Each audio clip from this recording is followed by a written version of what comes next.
Hi, I'm back with another Talking in American English video, and this will be lesson 5. I'm going back to the simple conversations with verb forms, and this is the third verb form group. Now within Talking in American English, sometimes I do a video based on a location, like I did the park and I did the restaurant, and I will do a few more of those sometimes. But most of the time it will be something like this, because most of my students seem to need this review or introduction sometimes. Before I start on my third verb group, I want to go back to my last lesson with the second group because there's one word that I think I need to explain. In the conversation about the baseball game, I used the word throw. Now, in a baseball game, you're more likely to hear pitch than throw, although both can be spoken. Pitch is the same as throw in a baseball game. And it means to throw the ball pretty hard. You've got the ball. I've got a little ball. I'm not going to throw it yet. If you throw the ball really hard, in many sports, that's a throw. But in baseball, that's a pitch, really hard. If you're in another sport, for instance, American football, when you have that odd-shaped ball, they throw that one, and they don't pitch it. If an American football player pitches to someone who's running beside him, it's more like a toss it over, to throw it over, but not very hard, so your player can catch it and then run. Most of the time, they're going to throw the ball as far as they can forward, and it's throw, not pitch. So most of the time, pitch is not so hard. I can pitch something into the trash, or I can toss it, which is also not very hard, or I can even lob it. So I was going to illustrate. I don't know how well this will show, but here's a bowl and I have a ball. I can't throw it in there. If I throw it in there hard, it's going to bounce out. Now some people might say throw it in, but they don't mean hard. So throw is a more general word. It could be hard, maybe soft. Pitch is softer. I pitched it in. Or I tossed it in. We use that a lot with trash. Toss that in the trash. We sometimes say throw it in the trash, but we also say toss it in the trash. It's not very hard. Now the word lob is sort of like toss, but it's more like here's a wall or a fence and I lob it over so it goes up and barely makes it over and comes back down. It's not a throw, it's a lob. Barely makes it over the fence. So that's a throw called a lob, a toss, which is a gentle throw, pitch, which is usually more gentle than a hard throw, and then throw can fit any of those, but for a hard throw, it would be this word. So we've got throw, which has the forms through and thrown. It's irregular. Pitch has the forms pitched, pitched, because it's regular. Toss, tossed, tossed. Lob, lobbed, lobbed. I also wanted to talk about the difference for any of these in the fourth and fifth forms, but especially talking about through and has thrown. Remember our timeline. Right here is right now. And when I use this one, I usually mean at a particular time. He threw the ball. He threw the ball really fast, and I'm talking about when he just now threw it. Or in that game, he threw the ball really hard. But when I say he has thrown, in my mind, I'm thinking before now, it has happened. And a throw might fit both of these if it hasn't been that long ago. He threw it, but he also has thrown it. But if I want to say many, many times or a long period of time, then I would use has thrown rather than threw. But if we're talking about an extended time that's not very long anyway, either one will work. So we don't have to be too particular about whether to use 4 or 5 forms. If this time is not very long, or if the times that it happened, we could say he threw it 5 times, or he has thrown it 5 times in that game. So it has to do with what you're thinking in your head, which one of these you're going to use. So keep that in mind. They're both past, and sometimes you can use one or the other, but sometimes it doesn't make sense to switch them out. Okay, now let's get on to the verbs for today, our third group. There are a lot of them, so I'm trying to find a way to shorten it a little bit so the video's not too long. The words themselves don't have much in common, but the form 4 and the form 5 especially are the reasons I have grouped them. Freeze is froze, steal is stole. Let me just go down. Froze, stole, chose, drove, rode, wrote, rose. Now sometimes they are different. Gave, hid, bit, forgot, took, ate, fell. So sometimes it's not that similar. But look at the 5th form. N at the end of each one of these. Now there are 2 ways to pronounce N. On some of these we say frozen, and when we put our tongue up at the top of the mouth and we just leave it there and hum. Frozen, frozen, stolen, but it's okay to say frozen, stolen, and let that E be heard clearly. Chosen, driven, ridden, written, risen, given, hidden, bitten, forgotten, taken, eaten, fallen. Especially on eat, we're going to say eaten most of the time rather than eaten. Also, notice when we go across, for instance, let's do hide. Hide has an E on it that's silent, which makes the I say its name, hide. Now we take that E off, we're going to a short E sound, hid. And when we go to this 5th form, we still want it to be a short I, so we double the D to keep the E far enough away, so it's hidden. If we don't double the D, it might look like hidden. We don't want hidden, we want hidden. So we double the D, we double the T, we double the T, but we didn't need to here because it's taken, it's not taken. This is written, so we double the T. Ridden, we double the D. So that's how we get those sounds. So we're going to be using these verbs in some sentences and then a few conversations. Okay, here we go. I put them in pairs so that we won't have too many sentence lines.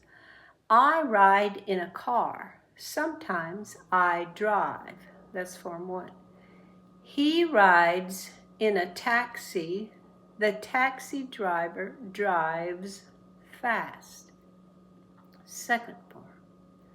They are riding horses.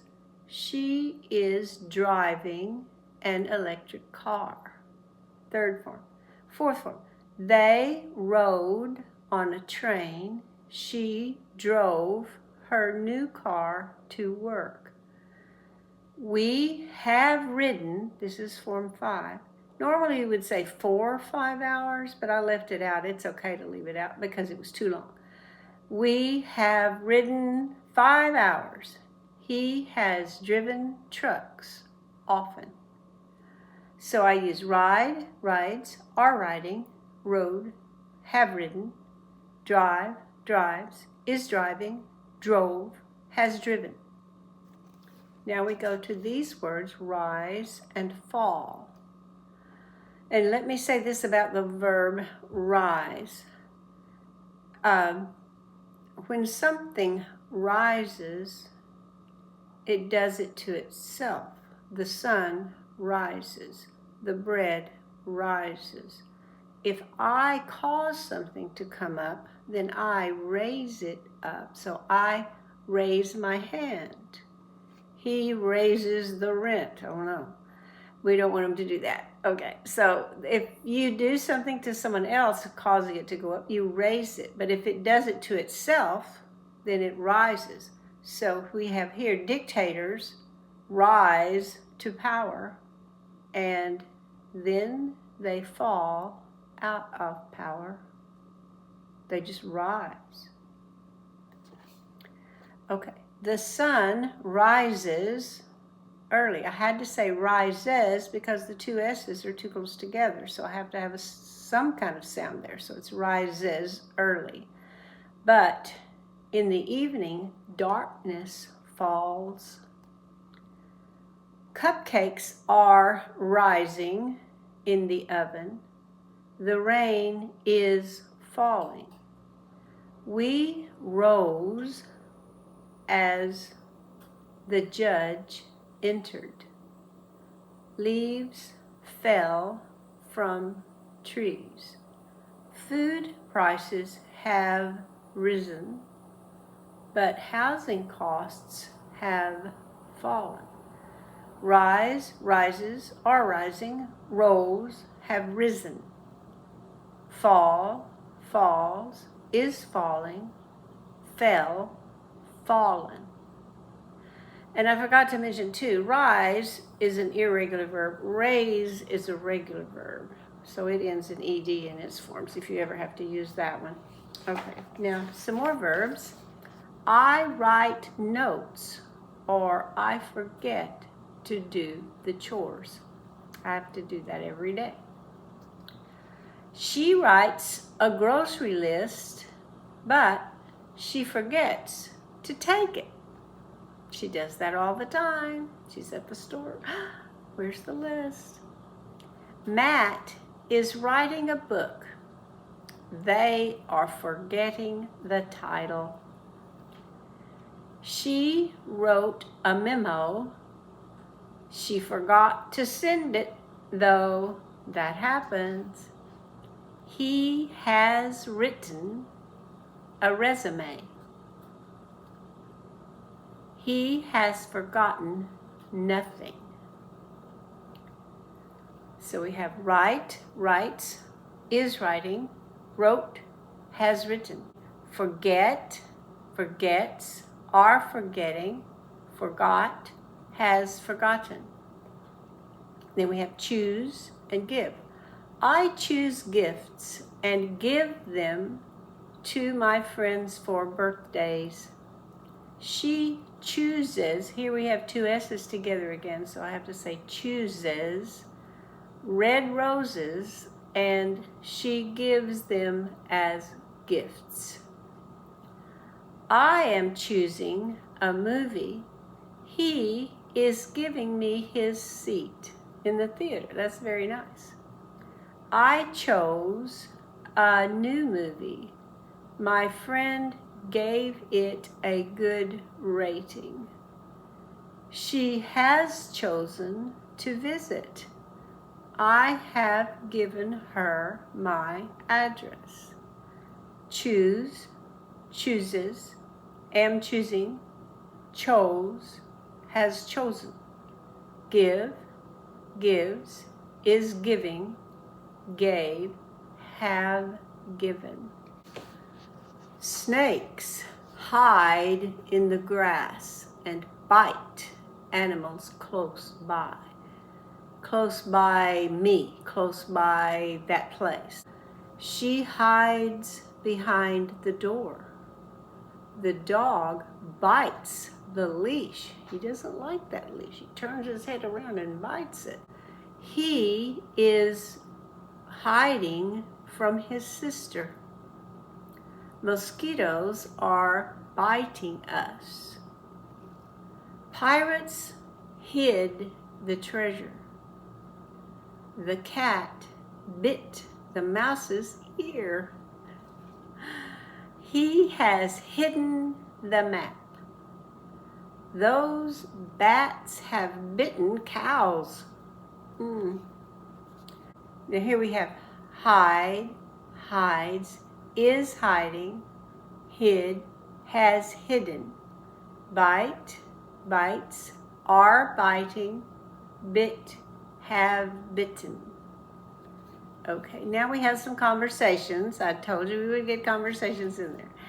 Julie says, "Officer, I heard that bank robbers stole money from the bank yesterday. Is that true?" Police officer, "Yes, those robbers have stolen from another bank in another town. Now they are stealing in our town." Julie says, "Who steals from a bank? How sad." Police officer, "When people steal from a bank, they will get caught. We will make sure we catch them."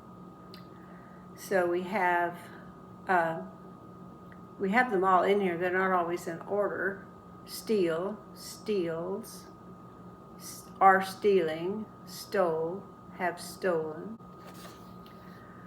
The doctor says, "Are you taking the medicine when you eat?" Ben says, "Yes, I take the capsule when I am eating dinner. I took it last night and I will take it again this evening. I ate a light meal." Doctor, "That's good. When you have taken all the medicine, come back to see me. It takes time for the medicine to work." Ben calls a friend as he leaves the doctor's office. Ben says, "Henry, I am eating at that restaurant near your apartment. Don't you want to meet me?" Henry, "Sure. I have eaten there a few times. It is a good place. My friend Robert eats there often, so I will ask him to join us if that is okay." Ben, "Sure. I am already at the restaurant. See you soon." So we have all the forms of take and eat. They're mixed together though. Sometimes they're down here and sometimes they're up here, but they're all there, the forms of take and eat. And then one last conversation. George says, "Let's go to the lake and ice skate. The temperature is low enough that the lakes are frozen. They freeze fast. My friend Paul says he freezes to death when he goes, so he won't join us, will you? The lake near my house froze last weekend. It will be a good place to go. I am freezing just thinking about it, but I will go." Okay, so those are our sentences and conversations using this particular group of verbs, and we'll do a few more of those before we move on to another topic under Talking in American English.